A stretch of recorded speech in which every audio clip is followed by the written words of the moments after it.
कृष्ण चैतन्य प्रभु नित्यानंद श्री अद्वैत गदाधर शिवासादि गौर भक्त वृंद बोलो हरे कृष्णा कृष्ण कृष्ण हरे हरे हरे राम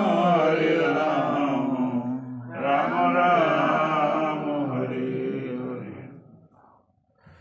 सर्वप्रथम मध्य गुरुपाद पद्म परमाराध्य गमनितला कृष्ण ओम विष्णु पादष्टोत्तर शत शिष्यमाद भक्ति वेदांत वामन गोस्वामी महाराज श्री चरण कमली दास अनंत अनंत हरिनंद वरम शिक्षा गुरुपाद पद्म मिथिला कृष्ण ओम विष्णु पाद श्रीमद भक्ति वेदांत नारायण गोस्वामी महाराज भक्ति वेदांत त्रिविक्रम गोस्वामी महाराज श्री चरण कमली दास अनंत अनंत हरिनंद तत्पश्चात सद्य सत्यमंडली तथा मातृ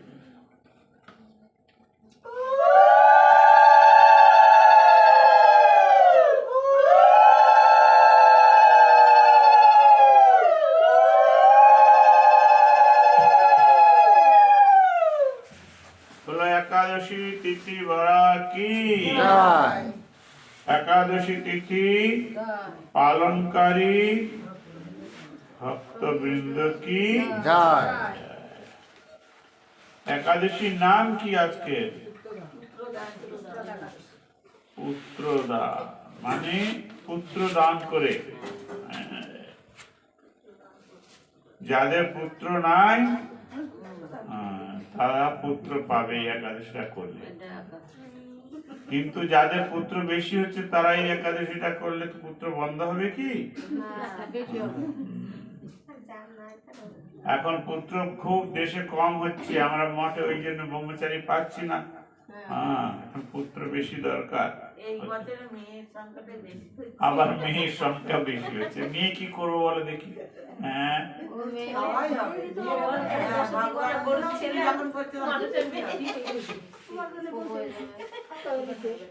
আচ্ছা, এখন এখানে যা লেখা আছে এটা একটু শোনা যায়।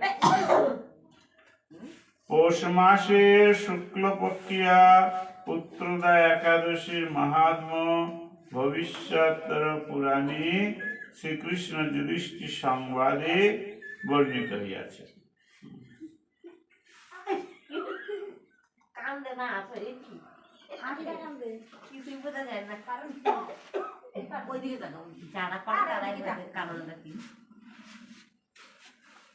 শ্রোতা হলো যুধিষ্ঠির মহারাজ আর বক্তা হলো স্বয়ং ভগবান শ্রীকৃষ্ণচন্দ্র। যুধিষ্ঠির মহারাজ বলিলেন, হে কৃষ্ণ, পৌষ মাসে শুক্লপক্ষিয়া একাদশীর নাম কি, বিধি বা কি, কোন দেবতা ওই তিথিতে পূজিত হন এবং আপনি কাহার প্রতি সন্তুষ্ট হইয়া উক্ত ব্রতফল প্রদান করিয়াছেন, কৃপাপূর্বক তাহা আমার নিকট সবিস্তারে বর্ণনা করুন। কোন দেবতা পূজিত হয়? এক এক একাদশীতে আবার এক এক দেবতা। দেবতা মানে সবই বিষ্ণু, নাম আলাদা আলাদা। শ্রীকৃষ্ণ বলিলেন, হে মহারাজ, এই একাদশী পুত্রদা নামে প্রসিদ্ধ। এই একাদশীর নাম হলো পুত্রদা। একটা খুব সুবিধা আছে, তাহলে কেউ যদি কৃষ্ণকে পুত্র রূপে চায় এই একাদশীটা করে, তাহলে তো ভাগ্যটা খুলেই যাবে কৃষ্ণ যদি এসে যায়।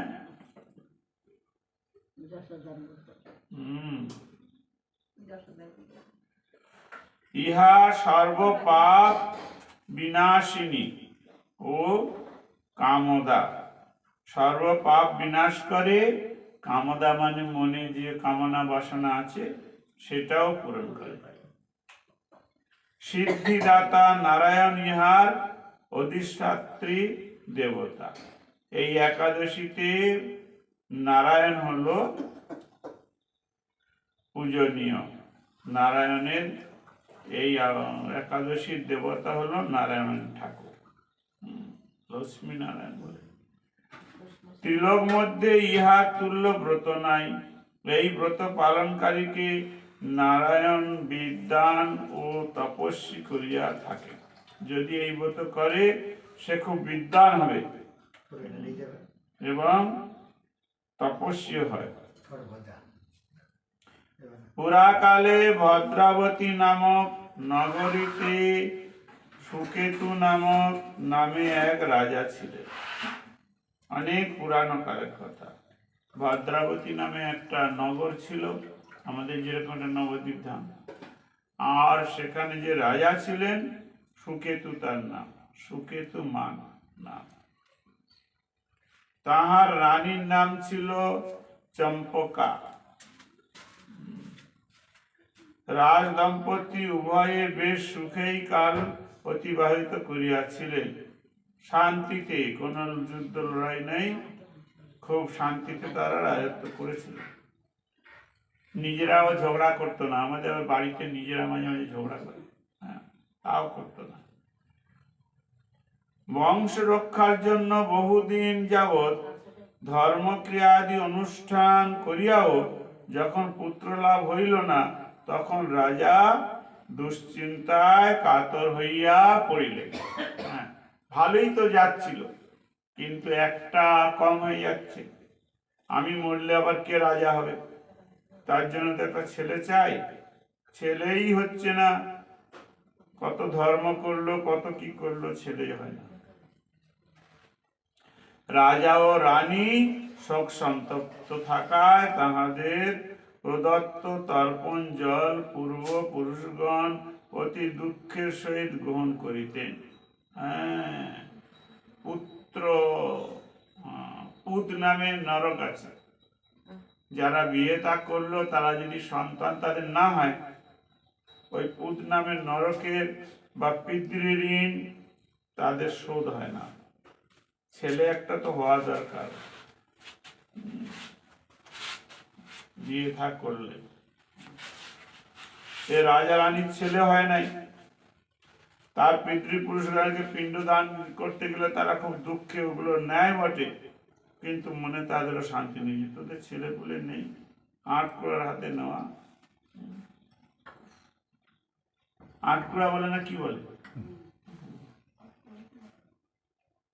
বলে যদি সকালবেলা বেরিয়ে তার মুখটা দেখে সেদিনটা ভালো যাবে, এরকম সব লোকে বলে। কারণ তাহারা চিন্তা করিতে রাজার মৃত্যুর পর আর কেউই তর্পণ করিবে না। রাজা যদি মরে যায়, তারপর আর তর্পণ কে করবে? পিতৃপুরুষকে। যদি ছেলে না হয়, সকল প্রকার ঐশ্বর্য বর্তমান থাকিলেও পুত্রহীন রাজার মনে সুখ ছিল না। সব ছিল, রাজত্ব ঐশ্বর্য সব, কিন্তু ছেলে নাই, এই জন্য মনে সুখ নাই, শান্তি নাই। তিনি ভাবিতেন পুত্রহীন মনুষ্য জীবন ব্যর্থ, বেকার। পুত্রহীন, পুত্র ব্যতীত পিতৃদেব মনুষ্য লোকের নিকট যে ঋণত্রয় আছে উল্লেখিত, তাহা পরিশোধ হয় না। তিনটে ঋণ শোধ হয় না যদি ছেলে না হয়। একটা হলো পিতৃঋণ, একটা দেব ঋণ, একটা হলো মনুষ্য ঋণ। মানুষের কাছে যে ঋণটা হয়, পাড়া প্রতিবেশী পরস্পর সাহায্য করে, এটাও শোধ হয় না। এই জন্য তিন জায়গায় ঋণ হয়ে যায়। বুঝলে সুবল? তাহলে একটা ছেলে হওয়ার ব্যবস্থা নিতে হবে, এবং বয়স কম আছে, এখানে বলছি তিনটে ঋণ। হ্যাঁ, আমার তো বয়স হয়ে গেছে, আমার আর চিন্তা নেই।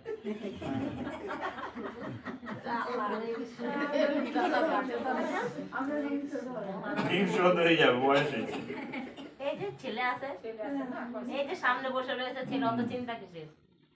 পুত্রবান জনেরও এই জগতে যশ লাভ ও পরলোকে উত্তম গতি হয়। যাদের পুত্র আসে, এই জগতেও পুত্র ভালো ভালো কিছু করলে, এই অমুকের ছেলে রে, হ্যাঁ বাবা কি সুন্দর, হ্যাঁ। তা বাবারও নাম হয়, মারও নাম হয়,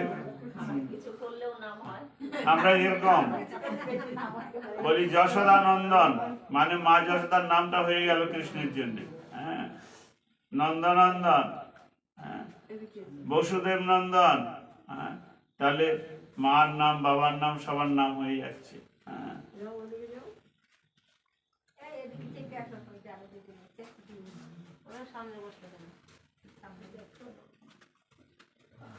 পুত্রবান জনের এই জগতে যশ লাভ ও পরলোকে উত্তম গতি হয়, আর মরার পর তার উত্তম গতি লাভ হয়।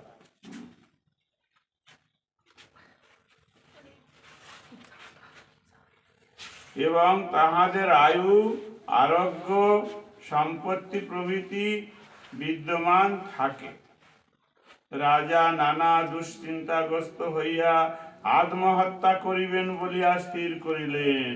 বলে ছেলেই যখন নাই, খালি আমার দুর্নাম হচ্ছে, মরেই যাই বাবা। কিন্তু আত্মহত্যা মহাপাপ। আবার চিন্তা করছে আত্মহত্যা তো মহাপাপ, ইহা দ্বারা দেহ পতিত হইবে বটে, কিন্তু আমার পুত্রহীনতা তো দূরীভূত হইবে না। হ্যাঁ, আমি যদি আত্মহত্যা করি আমি তো মরেই গেলাম, কিন্তু আমার যে সন্তান ছিল না ওই দোষা তো থাকবে মরার পরে, সেই সন্তানই হলো না। হ্যাঁ, এখন কি করি তাহলে? এইরূপ বিচার করিয়া তাহা হইতে নিরস্ত হইলেন। না, আত্মহত্যা করা যাবে না, অন্য কিছু চিন্তা করে।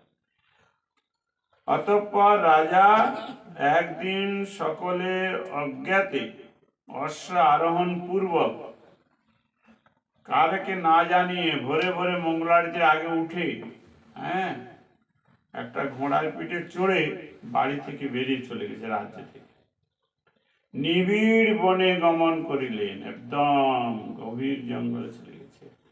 বন ভ্রমণ করিতে করিতে মধ্যাহ্নকাল উপস্থিত হইল।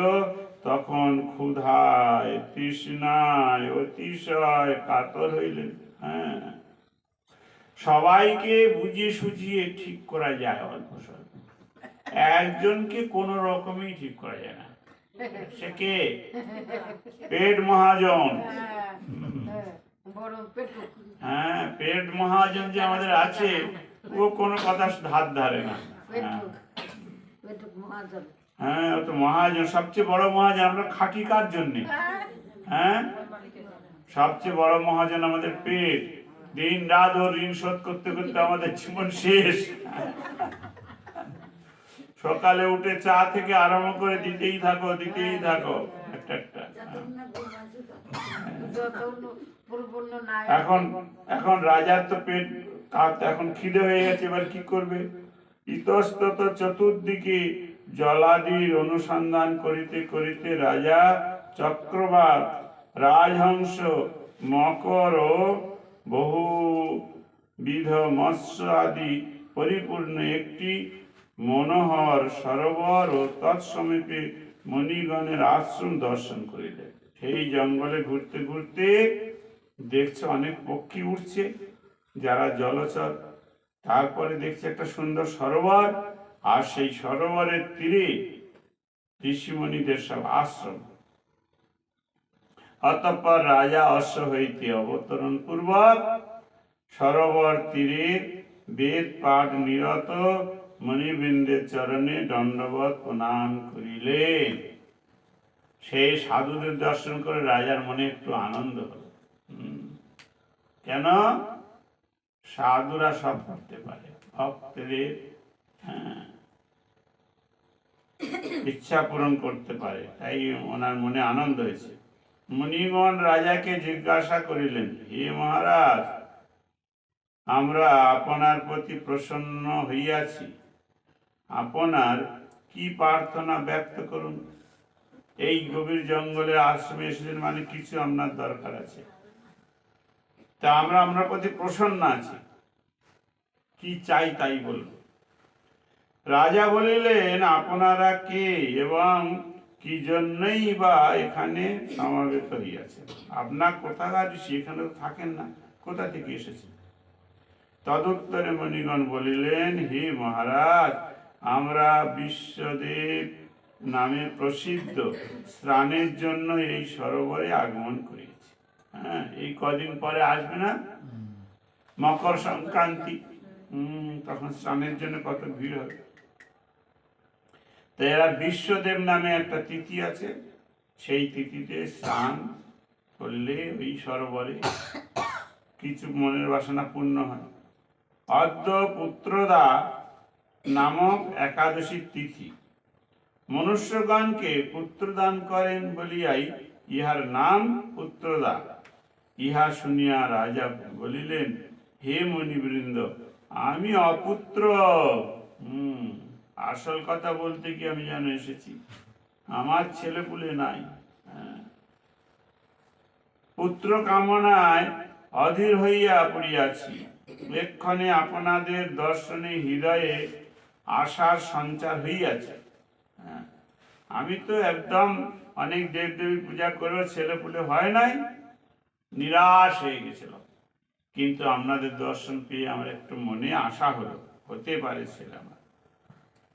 পুত্রহীন এই দুর্ভাগার প্রতি কৃপা পরবশ হইয়া একটি পুত্র প্রাপ্তির আশীর্বাদ করুন। আমরা মাথায় হাত দিয়ে আশীর্বাদ করুন যেন একটা সন্তান আমার হয়। মণিগণ বলিলেন, হে রাজন, অদ্যই সেই পুত্রদা একাদশী তিথি, সুতরাং এখানে আপনি এই ব্রত পালন করুন। ইহাতে শ্রী কেশবের অনুগ্রহে আপনার পুত্র লাভ হইবে। হ্যাঁ, আমরা এখানে আছি, আমাদের সঙ্গে এই একাদশী ব্রতটা করুন, তাহলে কেশব ভগবান সন্তুষ্ট হয়ে, আর ভগবান যদি সন্তুষ্ট হয় কি আর বাকি থাকবে, সব পেয়ে যাবে। মণিগণের বাক্য শ্রবণ করত। যথাবিধি রাজা কেবল ফল মূলাদি গ্রহণ পূর্বক সেই ব্রত উদযাপন করিলেন ও দ্বাদশী দিবসে শস্যাদি দ্বারা পালন পূর্বক মণিবৃন্দকে প্রণাম করত স্বগৃহে প্রত্যাবর্তন করিলেন। তিনি মণিদের সঙ্গে একাদশী করলেন ফল টল খেয়ে। আর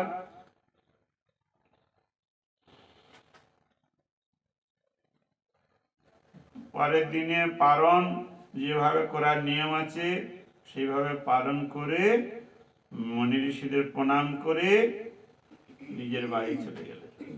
পুণ্যকর্মা রাজার যথাকালে একটি তেজস্বী সন্তান হইল। ওই যে একাদশী করলো সাধু সঙ্গে, তার কি আর এদিক ওদিক যাবে ফল? একদম খুব সুন্দর একটা তেজস্বী ছেলে হয়েছে। হে মহারাজ, এই ব্রত সকলেরই পালন করা কর্তব্য। ইহা লোকহিত কামনায় তোমার নিকট বর্ণন করিলাম। একাগ্র চিত্তে যাহারা এই পুত্রদা একাদশী ব্রত পালন করিবে, তাহারা পুত নামক নরক হইতে উদ্ধার লাভ করিয়া মৃত্যুর পর স্বর্গবাসী হইবে। এই ব্রত মাহাত্ম্য পাঠে ও শ্রবণে অগ্নিষ্ঠ যজ্ঞের ফল লাভ হইয়া থাকে। তাহলে এই একাদশী যারা করবে, তাদের যাদের সন্তান নেই তাদের সন্তান হবে, আর যারা সন্তান টন্তান চায় না, মরার পরে স্বর্গে যাবে। স্বর্গে কি খুব আনন্দে থাকবে। আর যারা ভক্ত তারা কি পাবে? তারা তো স্বর্গে যাবে না। তাদের জন্যে ভক্তি তাদের ধীরে ধীরে বাড়তে থাকবে। একাদশী তিথি ভক্তি জননী যতনে পালন করি, কৃষ্ণ বসতি বসতি বলিয়া পরম আদরে বলি। বলো শ্রী একাদশী তিথি।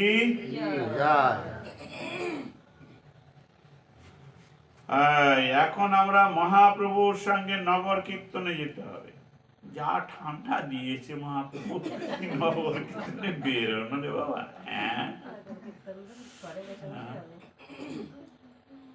ক্ষমা করি যাও আজি, দৈবে হইল রাতি, আর দিন নাগালি পাইলে লইব জাতি।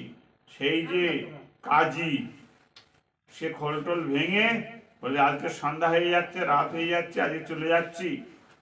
এরপরে যদি তোমরা এই হিন্দু আনি কীর্তন করতে থাকো, তোমাদের সব জাতি নয়। এই মতো প্রতিদিন দুষ্টগণ লইয়া নগর ভ্রমণে কাজী কীর্তন চাহিয়া প্রতিদিন নগরে নগরে ঘুরে দেখে কোথায় কীর্তন হচ্ছে, যেখানে কীর্তন হবে সেইখানে গিয়ে লুটপাট। দুঃখে সব নগরিয়া থাকে লুকাইয়া, হিন্দু গণে কাজী সব মারে খেদাড়িয়া। হ্যাঁ, সে লুকিয়ে লুকিয়ে থাকে হিন্দুরা, আর দেখতে পেলে পিটায়। আর কীর্তন করবি? হ্যাঁ, কেহ বলে হরিনাম লইব মনে মনে, হুড়াহুড়ি বলিয়াছে কোন বা পুরাণে। আর কিছু লোক যারা ভক্তি টক্ত তো বোঝে না, বলে আরে হরিনাম করবে, মনে মনে করলেই হলো, ওতে চেঁচামেচি করে করার কি দরকার, এখন নাও এবার পিটন খাও। যারা ওই কীর্তন করে না তাদের কিন্তু খুব আনন্দ হচ্ছে, যেমনি কীর্তন করে তেমনি পেঁদানি খাচ্ছে। আমাদের তো কিছু বলছে না, আমরা করি না। লঙ্ঘিলে বেদের বাক্য এই শাস্তি হয়, জাতি করিয়াও এগুলার নাই ভয়। এই বেদে আছে মনে মনে করার জন্যে, আর এই বেটারা জোরে জোরে চিল্লাত করছে। ওই নিমাই পণ্ডিত যত দুষ্টের গোড়া, ওই এইসব করছে, শিখাচ্ছে। নিমাই পণ্ডিত যে করেন অহংকারে, সবে চূর্ণ হইবে কাজের দুয়ারে। আর নিমাই পণ্ডিত, আমি বড় পণ্ডিত, বড় অহংকার, হ্যাঁ, সবাই হরিনাম করো, কীর্তন করো, দরজায় বসে বসে খুব বলেছিল। এবারে নিমাই পণ্ডিত কোথায় গেল? হ্যাঁ, তার দর্প এইবার চূর্ণ হবে। এটা হলো বিরোধী পার্টি, এই হিন্দুগুলো একসঙ্গে মিলে যে করবে তা না। হ্যাঁ, হিন্দুরা মিলবে না কোনো সময়। ব্রাহ্মণ গুলো তো নষ্টের গুণা, যত সব গন্ডগোলটা বাধাই হবে। নগরে নগরে যে বলেন নিত্যানন্দ, দেখে তার কোন দিন বাড়িবে অঙ্গ। বলে ওই নিতাই কোথায় থেকে এসেছে, নিতাই পাগলা, ও এখন রাস্তায় রাস্তায় খুব ঘুরে বেড়ায়। এইবারে যেদিন কাজীর সামনে পড়ে যাবে না, সেদিন মজা দেখা যাবে। হ্যাঁ, উচিত বলিলে হই আমরা পাষণ্ড। হ্যাঁ, উচিত কথা যদি বলি আমাদের বলে এরা পাষণ্ড, আমরা পাষণ্ড হয়ে গেলাম। এটা তো ভালো কথা বলছি রে বাবা, মনে মনে কর না। ধন্য নদিয়ায় এত উপজিল ভণ্ড, আমাদের বলে পাষণ্ড, আর যেগুলো হরিনাম করে ওগুলো হলো ভণ্ড।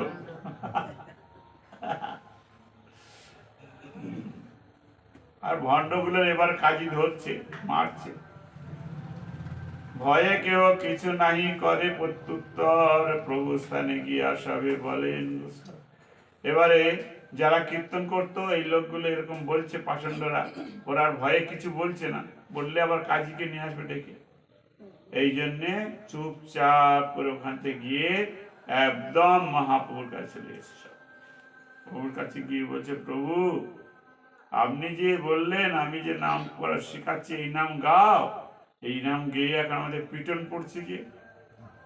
কাজীর ভয়েতে আর না করি কীর্তন, প্রতিদিন বলে সেই সহস্রেকজন। সে হাজার লোক নিয়ে প্রত্যেকদিন ঘুরে, চারদিকে ঘুরে বেড়ায়, কোথায় কীর্তন হচ্ছে, যেখানে কীর্তন হবে সেইখানে গিয়ে পিটাপিটি। নবদ্বীপ ছাড়িয়া যাইব অন্য স্থানে,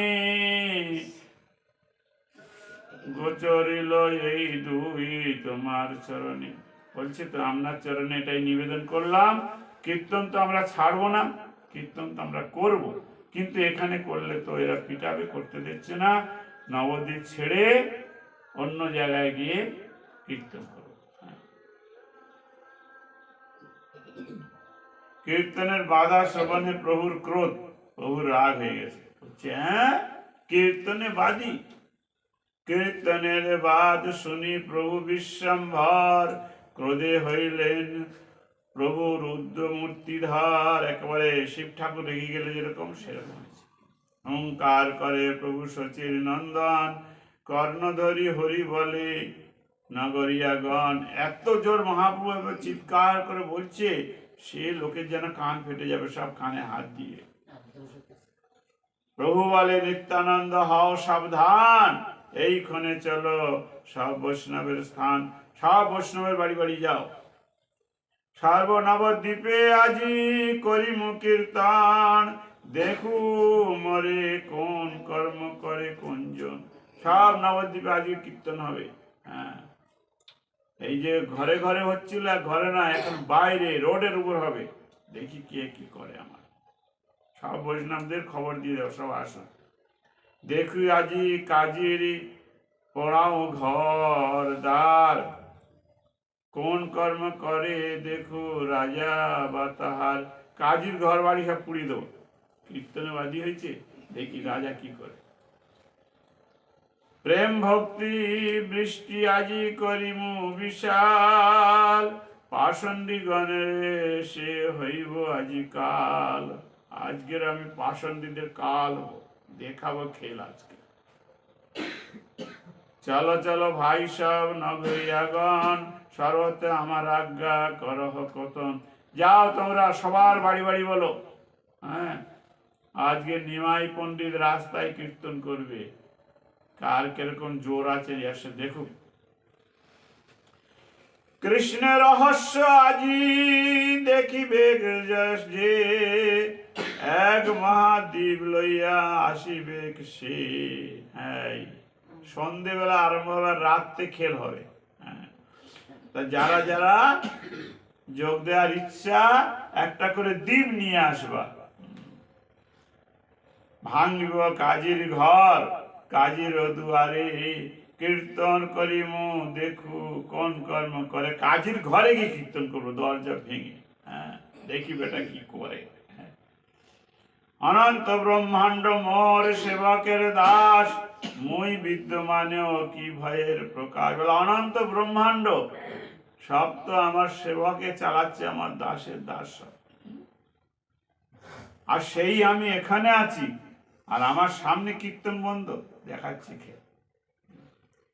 তিলার দেখো ভয় কেহ না করিও মনে, বিকালে আসিবে ঝাঁট করিয়া ভোজনে।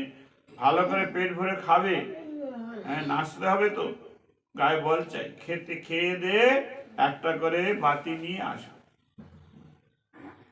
প্রভুর বাক্যে নগরিয়াগণের আনন্দে সংকীর্তন শোভাযাত্রার দ্রব্যাদি সংগ্রহ পূর্বক প্রভু স্থানে গমন। তাহলে এই যে নগর কীর্তন প্রথমে কে চালু করে? হ্যাঁ, গৌর হরি চালু করেছে। মহাপ্রভু না শিখালে আমরা নগর কীর্তন বুঝতাম না। মহাপ্রভু প্রথম করেছে। আর এই নবদ্বীপ ধামে কাজীর বিরুদ্ধে ততক্ষণে চলিলেন নগরিয়াগণ, পুলকে পূর্ণিত সবে কিসের ভোজন। তাদের আর খাওয়ায় মন নেই, সব বাতি জোগাড় করছে, বাঁশের মাথায় কাপড় মারছে। হ্যাঁ, আজকে নাচ হবে। আর কাজী আমাদের খোল ভেঙেছে, এটার ঘর ভাঙবো আজকে। হ্যাঁ, নিমাই পণ্ডিত আজি নগরে নগরে, নাচিবে না ধনী হইল প্রতি ঘরে ঘরে। চারদিকে খবর হয়ে গেল, নিমাই পণ্ডিত তো ঘরের ভিতরে নাচতো দরজা দিয়ে, কেউ দেখতে পেতাম না। আজকে নগরে নগরে, রাস্তায় রাস্তায় নাচবে নিমাই পণ্ডিত। চলো সবাই মিলে যাই। যার নৃত্য না দেখিয়া নদিয়ার লোক, কত কোটি সহস্ত করিয়াছে শোক। হেনজন নাচিবে নগরে নগরে, আনন্দে দেউটি বাঁধে প্রতি ঘরে ঘরে। ওই আলোটার নাম হলো দেউটি। দেউটি বেঁধে সব চলছে, নাচ হবে, নাচ। বাপে বাঁধিলেও পুত্র বাঁধে আপনার। যদি বাবা একটা বাঁচছে, তার ছেলে বলছে আমরা একটা চাই, ছেলেও একটা বাঁচছে। যে যার মতো প্রত্যেকের আলাদা আলাদা, কেউ কারেন সঙ্গে না। কেহ কারে হরিষে না পারে রাখিবার, তার বড় সবেই বাঁধেন। আর বাঁচছে, দেখছে বাবা কিরকম সাইজ করলো, দেখছে ছেলেটা দেখলো বাবা তো ওরকম সাইজ করলো, আমি আর একটু বড় করি। সে বাবার থেকে তারটা আর একটু বেশি আলো হয়, সেরকম করছে, সবাই বাঁচছে। বড় বড় ভাণ্ডে তৈল করিয়া লইল, আর ভাঁড়ে ভাঁড়ে তেল নিয়েছে। কেন? মাঝে মাঝে তেল দিতে হবে যখন কমজোর হয়ে যাবে। তেল নিয়েছে, তাহলে ওই সময় তেলের দামটা হঠাৎ করে বেড়ে গেছে নিশ্চয়ই। হ্যাঁ, এত খদ্দের এসেছে না, আর সেই বাড়া বাড়া আমাদের চলছে।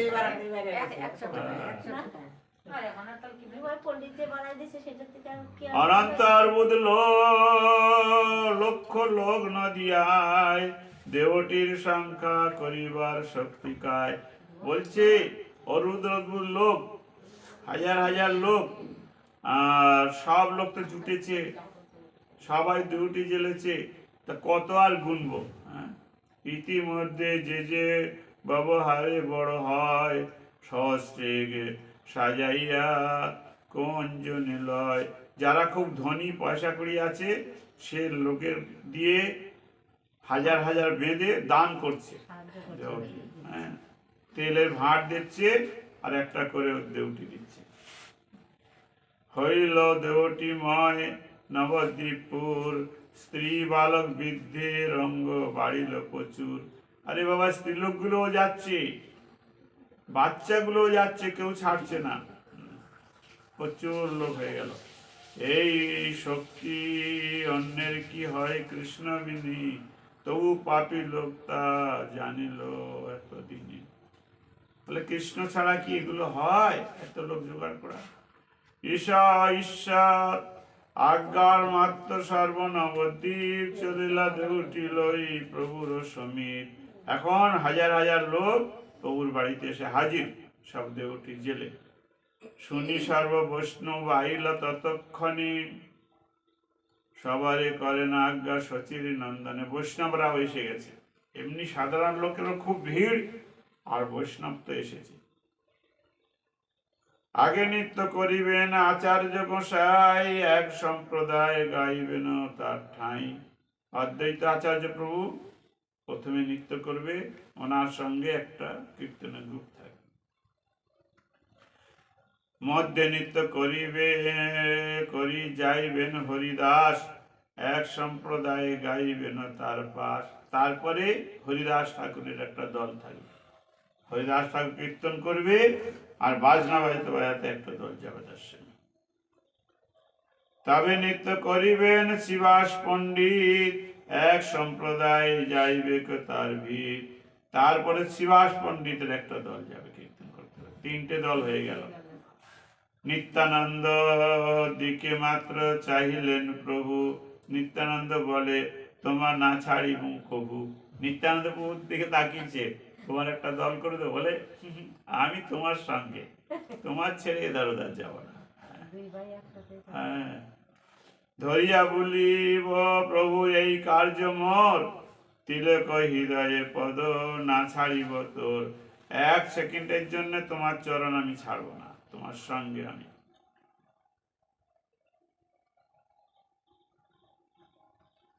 স্বতন্ত্র নাচিতে প্রভু মোর কোন শক্তি, যথা তুমি তথা আমি এই মোর ভক্তি। বলছে আমি স্বতন্ত্র হয়ে নাচার আমার শক্তি নাই, যেখানে তুমি সেখানে আমি, বাস, এই সোজা কথা।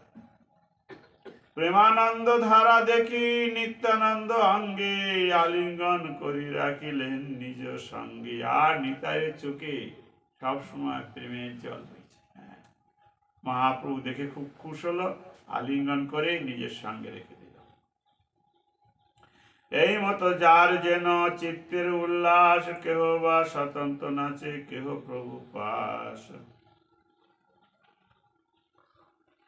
প্রভুর অঙ্গ পাঙ্গ সহ নগর কীর্তন, মন দিয়া শুনো ভাই নগর কীর্তন।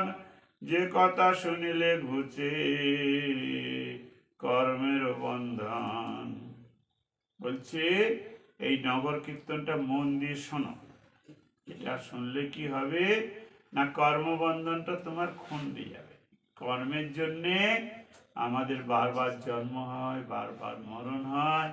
কখনো মানুষ, কখনো পুরুষ, কখনো স্ত্রীলোক, কখনো গরু, ছাগল, ভেড়া, মাছ, সব রকম জন্ম হয় কর্মের জন্য। কিন্তু এইটা শুনলে ভালো করে আমাদের কর্মটা নষ্ট হয়ে যাবে, দুষ্কর্ম, তারপরে চলে যাব প্রভুর কাছে। গদাধর, বক্রেশ্বর, মুরারি, শ্রীনিবাস, গোপীনাথ, জগদীশ, বিপ্র, গঙ্গাদাস, রামাই। হ্যাঁ, আজকে তো সেই শ্লোকটা বলা হয়নি গো। হ্যাঁ, বলো দেখি।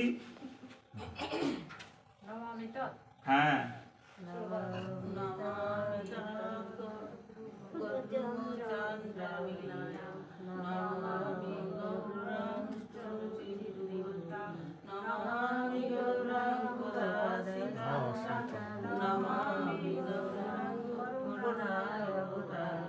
এইখানে এটা আমি মনে পড়লো কেন, এইখানে পদাশ্রিতান তান মানে মহাপুর যে ভক্তরা, অনেক ভক্তের নাম বলেছে, তাহলে এনাদের প্রণাম একসঙ্গে হয়ে যাবে, পদাশ্রিতান তান।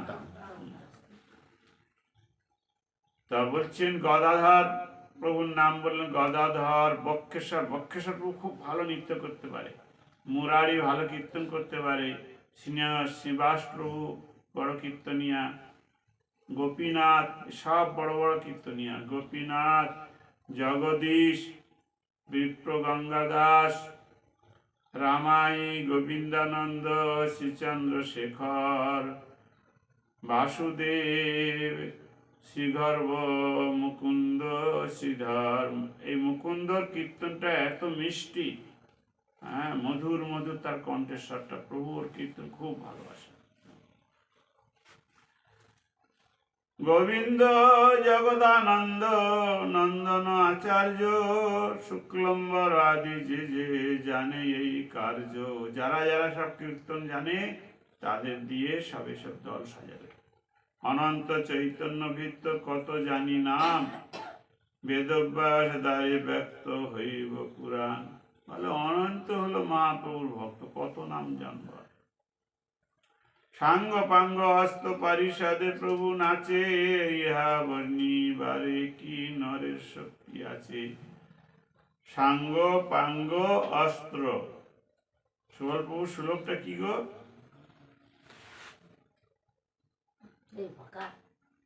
সুবল প্রভু সে ওখানে আছে। সাঙ্গ পাঙ্গ অস্ত্র মহাপ্রভু,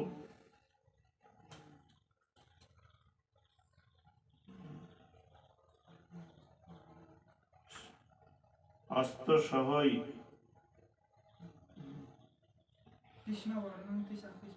হ্যাঁ পার্শ্বদই, কৃষ্ণা বর্ণ তিসা কৃষ্ণং সাঙ্গ পাঙ্গ অস্ত পার্শ্বদং কলু সংকীর্তনা যজন্তি হি সুমেধসা। তাই এখানে ওই শ্লোকের অর্থ দিয়েছে সাঙ্গ পাঙ্গ এবং অস্ত্র। অস্ত্র মানে খোলকর্তাল, এটা হলো অস্ত্র। এইসব নিয়ে মহাপ্রভু চলছে দল বেঁধে। অবতারে মতো কি আছে অদ্ভুত, যা প্রকাশিলেন ইহা শচী সুত। তিলে তিলে বাড়ে বিশ্বম্ভরের উল্লাস, অপরাহ্ন আসিয়া হইল প্রকাশ। সব জোগাড় যন্ত্র হতে হতে সন্ধ্যা হয়ে আসছে। ভকতগণের চিত্তে কি হইল আনন্দ, সুখ সিন্ধু মাঝে ভাসে যত ভক্ত বৃন্দ। সব করে সুখের সমুদ্রের মধ্যে হাবুডুবু খাচ্ছে এখন। নগরে নাচিব প্রভু কমলার কান্ত, দেখিয়া জীবের দুঃখ ঘুচিব নিতান্ত। বলে ভক্তদের আনন্দ কেন হচ্ছে? বলছে কমলার কান্ত মানে নারায়ণ, কমলা মানে লক্ষ্মী দেবী, তিনি নগরে নগরে নাচবেন। যে দর্শন করবে তার সব রকম দুঃখ দূর চলে যাবে। কিন্তু যাদের কপাল পোড়া, বলে না কপাল পোড়া, এটা তা আমাদের নরোত্তম ঠাকুর বলছেন, কি দুর্ভাগ্যের কথা, যেই কালে গৌর হরি নবদ্বীপে অবতরী করিলেন বিবিধ বিলাস। নবদ্বীপে এইসব বিলাস করেছেন, সেকালে না হইল জন্ম, এবে দেহে কিবা কর্ম, মিশে খালি বয়ে ফিরি ভার। সেই সময় জন্ম হলো না, হলে তো এইগুলো দেখতে পেতাম। হ্যাঁ, একটা ডিউটি নিয়ে তো যা যেত সঙ্গে, গেল গা সব সুযোগ হারিয়ে। এখন জন্ম হয়েছে, এখন কি হবে? যাক, তো মহাপ্রভু এসেছিল বলে এই মঠ টট হচ্ছে, একটু এগুলো তো হচ্ছে। আর এই শোনা যাচ্ছে, শুনে টুনে যতটা হয় আর কি হবে। বলে নাই মামার চেয়ে কানা মামা ভালো। হ্যাঁ, শুনতে হবে। আর নগরে নাচবেন মহাপ্রভু, যে দেখবে তার দুঃখ চলে যাবে। একটা কথা আছে কিন্তু, কি, অধ্যাপীয় সেই লীলা করে গৌর রায়, যারে কৃপা করে সেই দেখিবারে পায়।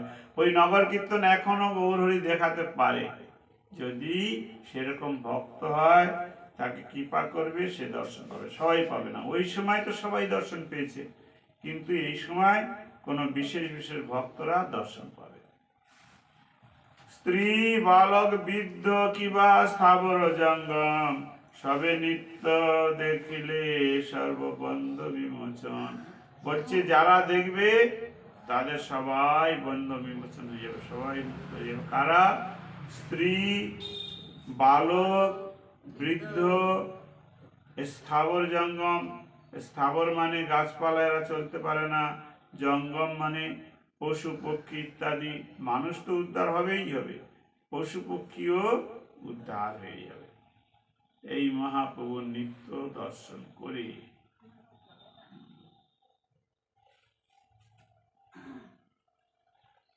কাহারও নাহিক বাহ্য আনন্দ আবেশে, গোধূলি সময় আসি হইল প্রবেশে।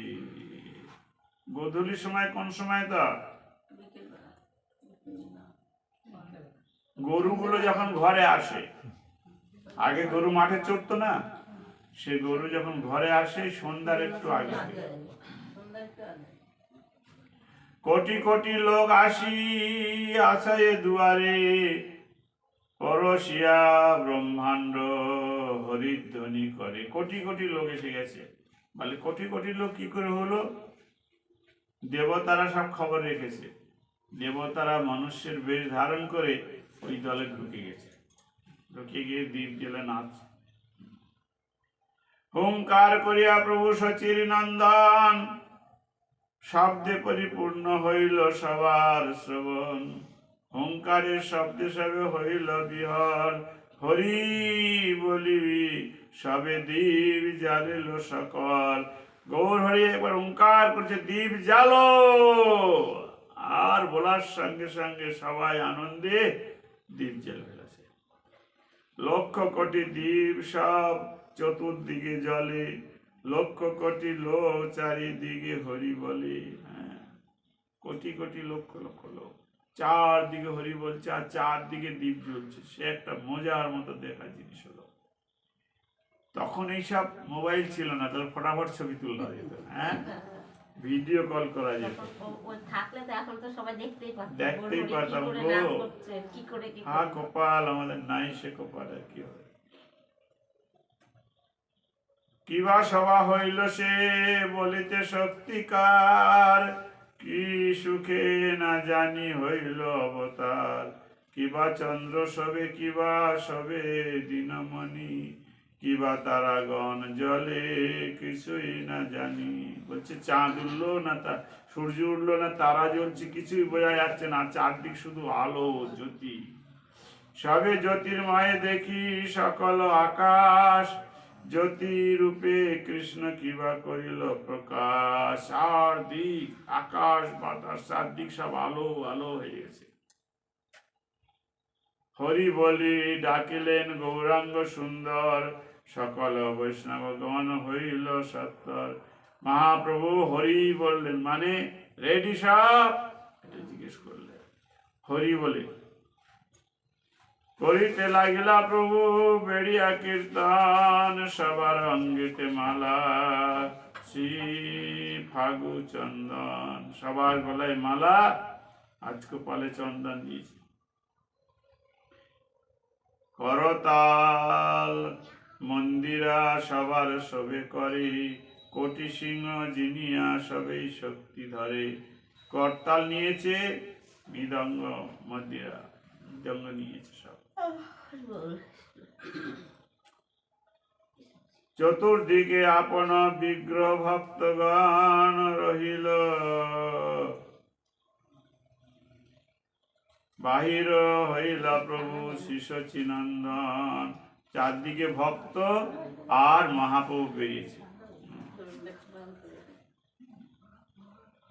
প্রভু মাত্র বাহির হইয়া নিত্য রসে, হরি বলে সর্বলোক মহানন্দে ভাসে। সংসারে তাপরে শ্রীমুখ দেখিয়া সর্বলোক হরি বলে আনন্দ হইয়া। সবাই একবার উলুধ্বনি দেন।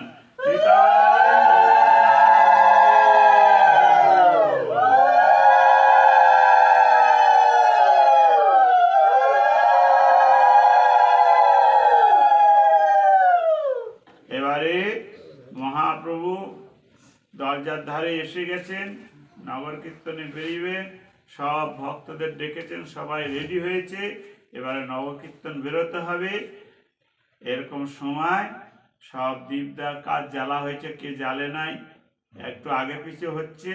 এই জন্য মহাপ্রভু তার দিকে তাকিয়ে বললেন, সবাই দীপ জ্বেলে নাও, কারের যেন বাকি না থাকে। তা লক্ষ লক্ষ লোক এসেছে, তো ওগুলোর জন্য ওই সব দীপ জ্বালার জন্য একটু টাইম দিতে হবে। এই জন্যে আজকের এখানে থাক, কালকে সব রেডি হোক সারা রাত ধরে, কালকে নগর কীর্তনে যাওয়া হবে। নিতাই গৌর প্রেমানন্দে হরি হরি বল। বলো শ্রী একাদশী তিথি বারা কি, একাদশী তিথি पालनकारी भक्त वृंद की जय सचिनंदन गौर हरि की जय नगर संकीर्तन यात्रा रविवार दिवस की जय गौर प्रेमानंदे।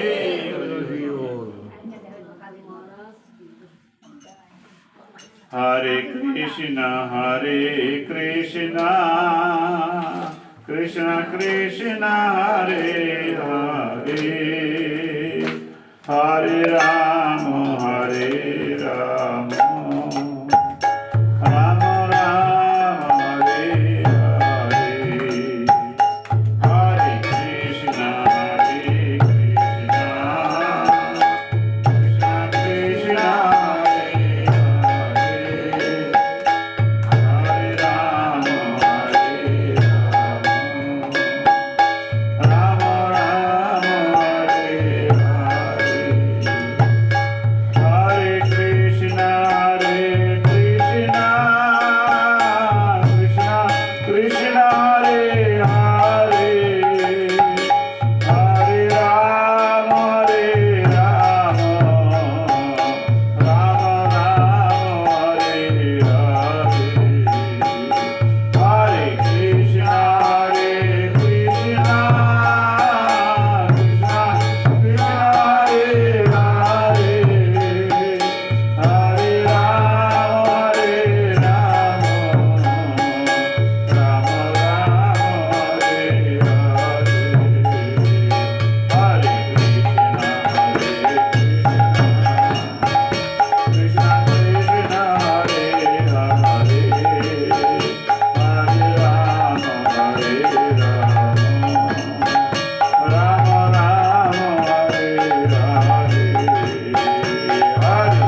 जय श्री श्री गुरु गौरांग गंधर्व गिरिधारी श्री राधा विनोद विहारी श्री गोविंद गोपीनाथ श्री मदन मोहन जी की जय विठला विष्णु विष्णुपाद श्री श्रीमद भक्ति वेदांत भवन गोस्वामी गुरु महाराज की जय विठला विष्णु विष्णुपाद श्री श्रीमद भक्ति वेदांत नारायण गोस्वामी महाराज की जय श्रीमद भक्ति प्रज्ञान कृष्ण गोस्वामी महाराज की जय श्रीमद भक्ति सिद्धांत शशि ठाकुर प्रभुपाद की जय सपाल सतप्रभुपाद की जय गुरु परंपरा की जय ग्रंथराज श्रीमद भागवतम की जय श्री चैतन्य भागवतम की जय अन्य शुद्ध भक्ति ग्रंथ समूह की जय वृंदा देवी भक्ति देवी की जय गंगा जमुना की जय जय जय एकादशी तिथि बरा की